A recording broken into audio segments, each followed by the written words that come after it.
I'm Atra al-Nashar in Washington. The Trump administration is preparing to defend President Trump's sweeping tariffs before the Supreme Court after lower courts ruled he overstepped his authority.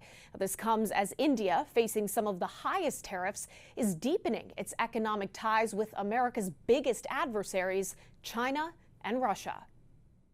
U.S.-India ties hitting a low point. President Trump says their trade relationship has been a totally one-sided disaster. Everything they made, they'd send it in, pour it into our country.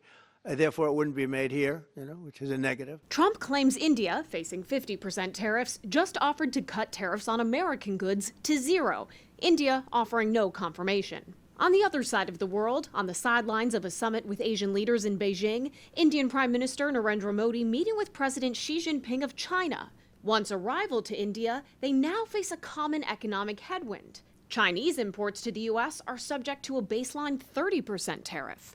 India's foreign secretary says Modi and Xi discussed how they can leverage this common challenge. And how to, in a sense, take forward the economic and commercial relationship between India and China in the midst of these evolving challenges. Modi also meeting with Russian President Vladimir Putin.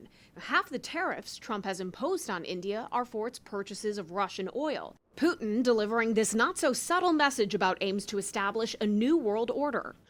A system that could take the place of the obsolete Eurocentric and Euro-Atlantic models. Back in Washington, the White House is fighting to keep the bulk of the president's tariffs in place after an appeals court affirmed a trade court ruling that Trump overstepped his authority when he bypassed Congress and declared a national emergency to justify his universal tariffs. We're going to win at the Supreme Court. We are close to a tipping point where we could have financial instability due to these large and persistent trade deficits. If they lose at the Supreme Court, Treasury Secretary Scott Bessent says the White House's backup plan is to lean on a law from 1930, the Smoot-Hawley Tariff Act, allowing them to impose up to 50% tariffs for 5 months on imports from countries found to discriminate against American commerce.